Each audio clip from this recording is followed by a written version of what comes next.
un fallo de la Corte Constitucional obligó al Ministerio de Salud a expedir una norma que reglamenta la aplicación de la eutanasia en pacientes terminales cuando esa sea su voluntad.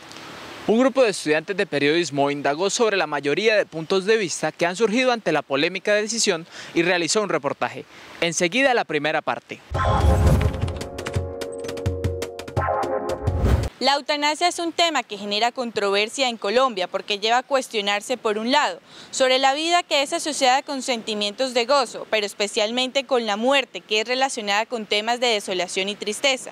Es por esto que al hablar de la eutanasia implica en un principio revisar cómo es concebida la muerte en la sociedad y por qué infunden temores generalizados. En el caso de lo que pensamos sobre la muerte, pesa muchísimo esa concepción basada en que la vida no nos pertenece a los seres humanos, que la vida es divina, que la vida es de un ser superior, que no nos corresponde a nosotros decidir al respecto. La religión incluso ha también ejercido ahí una influencia, yo diría que negativa, ¿sí?, frente al proceso de la muerte. Entonces, son factores educativos, culturales, religiosos, que ejercen cierta influencia y que nos cierran la oportunidad de hablar abiertamente de lo que es la muerte. La imagen más fuerte de nuestra religiosidad, de nuestra espiritualidad, es un Señor torturado, es un Señor lleno de estigmas, de sangre, que murió en una cruz, a través de un proceso muy doloroso.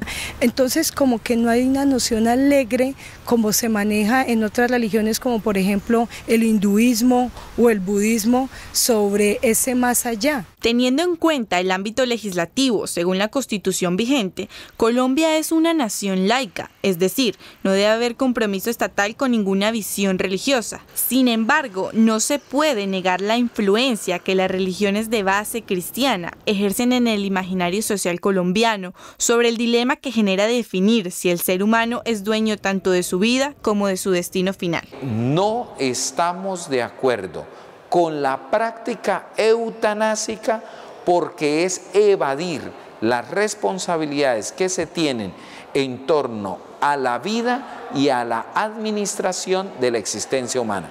Y además porque nosotros proclamamos la vida bajo el respeto y la dignidad. ¿Qué estamos entendiendo por vida? ¿Sí? Y que nos preguntemos si hay vida en un paciente que está, como he mencionado, en una fase agónica, profunda, deteriorada, y que nos preguntemos qué tanta vida hay ahí. Nosotros recibimos la vida como una bendición de Dios, pero eso no me dice que yo puedo disponer de ella.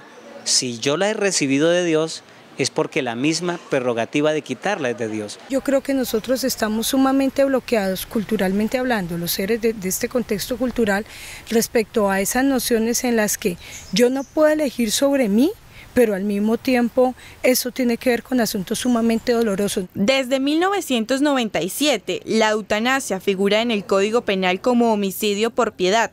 Es decir, que quien le cause la muerte a otra persona para ponerle fin a su sufrimiento y en pleno consentimiento del enfermo, recibirá una pena no mayor a 3 años. A pesar de esto, otros términos como el de dignidad y derecho a la vida hacen que la definición de la eutanasia en los sectores competentes no sea unificada. La eutanasia no es un atentado contra la vida. La eutanasia es la manera de permitirle a una persona que está sufriendo de manera intolerable y que no quiere que su vida sea indigna por esa causa, permitirle que esa vida sea cortada. ¿Cuál es la diferencia entre lo que significa respetar la vida, como lo establece la Constitución, o simplemente tomar la vida con la disculpa de una autorización formal? Quien toma su propia vida es suicida, pero quien toma la vida de otro con la disculpa que sea es un homicida. Nada más humano que dar la muerte al otro cuando de aliviar el sufrimiento se trata. ¿Sí?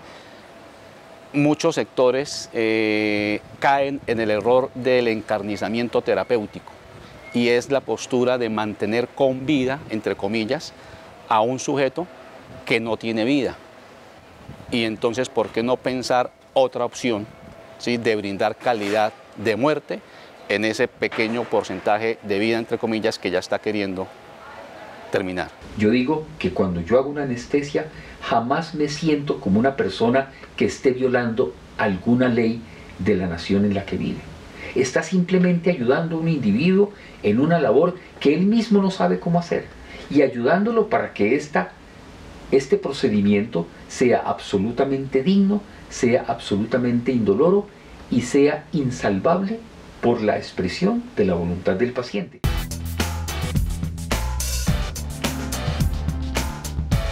¿Vivir o morir dignamente? Alrededor de este interrogante se desarrolla la segunda parte del reportaje, la eutanasia. Veamos. Solo 3 países a nivel mundial han despenalizado por completo la eutanasia: Holanda, Bélgica y Luxemburgo. El argumento legal para estos 3 casos fue establecer como derecho para todo ser humano morir dignamente. El pasado 20 de abril, el Ministerio de Salud dio a conocer un protocolo para la práctica de la eutanasia en Colombia bajo la misma premisa. Sin embargo, se abre el debate. ¿Qué quiere decir morir dignamente?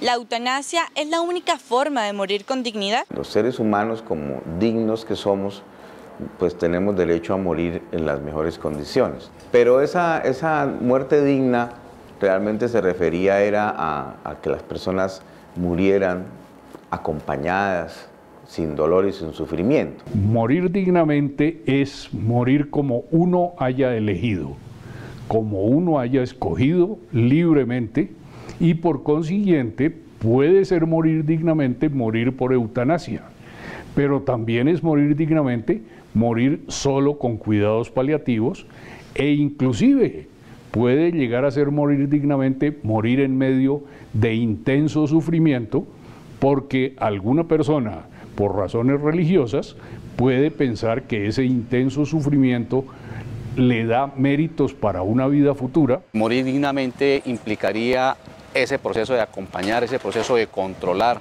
ese proceso de intervenir todos aquellos síntomas, no solamente físicos, sino también los síntomas psicológicos, la angustia, el temor, el miedo, que entonces implican un sufrimiento. Es mejor vivir que morir, pero cuando esa vida no tiene otra posibilidad que concluirse, entiendo que si no se vive con dignidad, si no se vive en las condiciones que uno espera para sí mismo, porque es su propia dignidad la que se está ejerciendo, se tiene todo el derecho de decir: no quiero seguir viviendo. El protocolo expedido el 20 de abril por el Ministerio de Salud establece la creación de comités médicos e interdisciplinarios que estudiarán cada solicitud de eutanasia y definirán si los pacientes pueden acceder a ella. Tan pronto se hizo público, varios personajes se opusieron, entre ellos el concejal bogotano Marco Fidel Ramírez, quien instauró una acción de nulidad argumentando que es una medida ilegal y que atenta contra los valores fundamentales.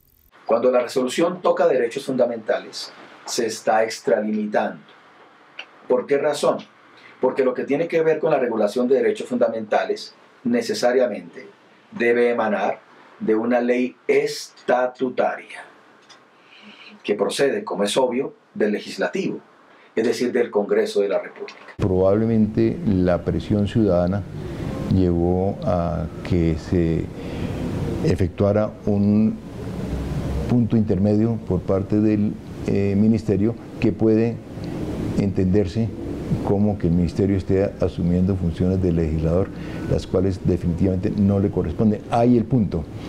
Y si el legislador no cumple con sus obligaciones. El artículo 11 de la Constitución Política establece que el derecho a la vida es inviolable y que no habrá pena de muerte en Colombia.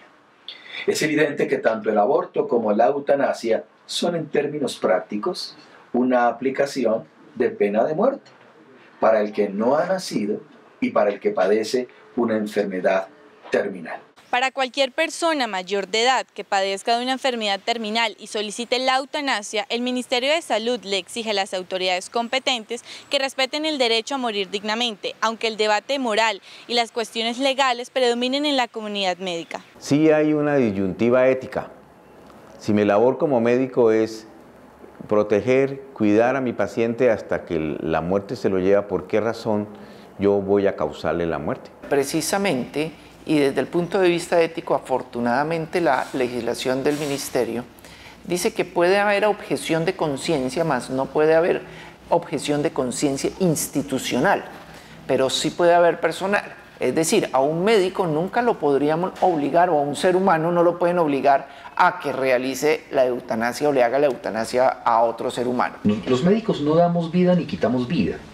Los médicos hacemos todo lo posible para evaluar los síntomas de un paciente y ayudarlo a vivir sin sus enfermedades, ¿cierto? Lógicamente, la cosa es que debamos entender que los pacientes nuestros aún deben morir, porque antiguamente existía algo que se llamaba el encarnizamiento médico, en el cual los médicos nos esforzábamos por darle minutos a la vida de una persona y no calidad de vida a la vida de una persona al final de su propia existencia. Asociado al concepto de la eutanasia se encuentra el de la medicina paliativa, definido como una acción preventiva ante el deseo de morir de un enfermo. Esta modalidad se enfoca en procurar el alivio del dolor físico en pacientes en estado terminal para lograr su máxima calidad de vida. Los profundos quiebres en el sistema de salud en Colombia, que por ejemplo ponen trabas ante el acceso de ciertos medicamentos, ponen en duda el alcance de los cuidados paliativos y su efectividad en ciertas enfermedades. Si un paciente tiene cáncer en Santander, la droga que se utiliza, el gold estándar a nivel mundial sigue siendo la morfina en gotas. En Santander solamente existen 2 o 3 sitios en donde usted puede conseguir morfina en gotas. Si a usted le da un cáncer en San Gil, le toca venir a Bucaramanga por el medicamento. Ni que se diga si está en un pueblito que queda 6 u 8 horas, no va a conseguir el medicamento adecuado. Aún necesitamos una mejor distribución de estos medicamentos. ¿Qué se hace con los pacientes donde lo paliativo no tiene efecto? Me les quedo callado. No les digo, como aquí no sirvieron los analgésicos, no, más bien yo un buen día te doy una sobredosis de morfina y yo te mato con la sobredosis de morfina.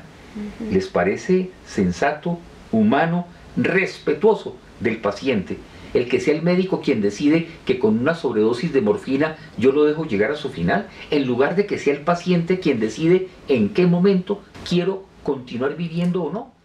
A día de hoy, las entidades prestadoras de salud se encuentran a la espera de la decisión final por parte de los organismos de control referentes a la acción de nulidad interpuesta por el concejal Marco Fidel Ramírez a la resolución 1216 del Ministerio de Salud. Hasta que esto no se resuelva, el protocolo propuesto que reglamenta la eutanasia aún no puede llevarse a cabo. Mientras tanto, la elección de morir con el objetivo de poner fin al sufrimiento propio seguirá siendo una cuestión incierta en el país.